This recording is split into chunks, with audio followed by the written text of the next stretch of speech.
বর্তমানে যুক্তরাজ্যের ইমিগ্রেশন রুলসে একের পর এক পরিবর্তন আনা হচ্ছে।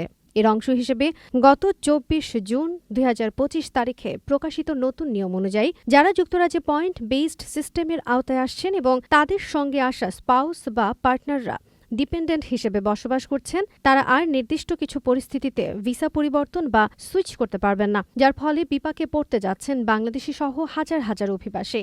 নতুন ইমিগ্রেশন রুলস অনুযায়ী ২৮৪ অনুচ্ছেদের পুরনো বিধানটি বাতিল করে একটি নতুন বিধান যুক্ত করা হয়েছে। পূর্বে এই নিয়মের অধীনে যুক্তরাজ্যে থাকা ব্যক্তিরা নির্দিষ্ট কিছু শর্ত পূরণ সাপেক্ষে স্পাউস বা সিভিল পার্টনার ভিসায় এক্সটেনশন বা সুইচ করতে পারতেন।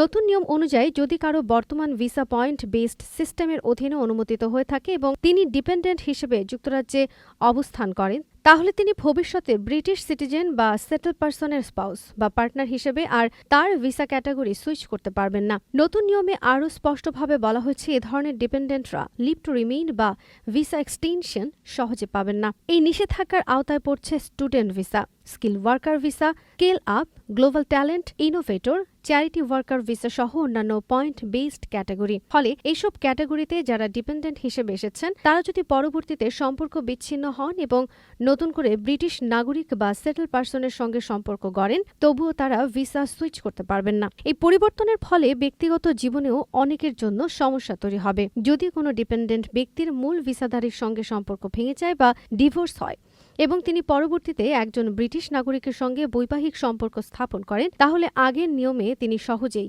স্পাউস ভিসায় সুইচ করতে পারতেন, কিন্তু এখন আর তা সম্ভব নয়। নতুন রুলস অনুযায়ী এ ধরনের আবেদন গৃহীত হবে না। এই পদক্ষেপ যুক্তরাজ্য সরকারের একটি বড় কৌশলের অংশ, যার উদ্দেশ্য হল দেশের নেট মাইগ্রেশন কমানো। এর আগেও দেখা গেছে রিসার্চ কোর্স না হলে স্টুডেন্টরা ডিপেন্ডেন্ট আনতে পারছেন না। কেয়ার ওয়ার্কারদের ক্ষেত্রেও ডিপেন্ডেন্টের সুযোগ বন্ধ করা হয়েছে, এমনকি যারা কোর্স শেষ না করে ভিসা পরিবর্তনের চেষ্টা করছেন তাদের জন্য বিধিনিষেধ আনা হয়েছে। আপনি যদি পয়েন্ট বেসড সিস্টেমের অধীনে যুক্তরাজ্যে ডিপেন্ডেন্ট হিসেবে অবস্থান করে থাকেন এবং ভবিষ্যতে আপনার ভিসা সুইচ করার ইচ্ছা থাকে, তাহলে এখনই আইনি পরামর্শ নেওয়া অত্যন্ত গুরুত্বপূর্ণ। ভুল সিদ্ধান্তের কারণে হয়তো আপনি স্থায়ী বসবাসের সুযোগ হারাতে পারেন। বর্তমানে ইমিগ্রেশন নীতিমালার পরিবর্তনগুলি প্রতিনিয়ত ঘটছে, তাই সময়মতো আপডেট থাকা, সঠিক গাইডলাইন মেনে চলা এবং অভিজ্ঞ ইমিগ্রেশন বিশেষজ্ঞের পরামর্শ গ্রহণ করা এখন অনেক বেশি প্রয়োজনীয়। এই নতুন ইমিগ্রেশন রুলস স্পষ্টভাবে দেখিয়ে দিচ্ছে যে যুক্তরাজ্য সরকার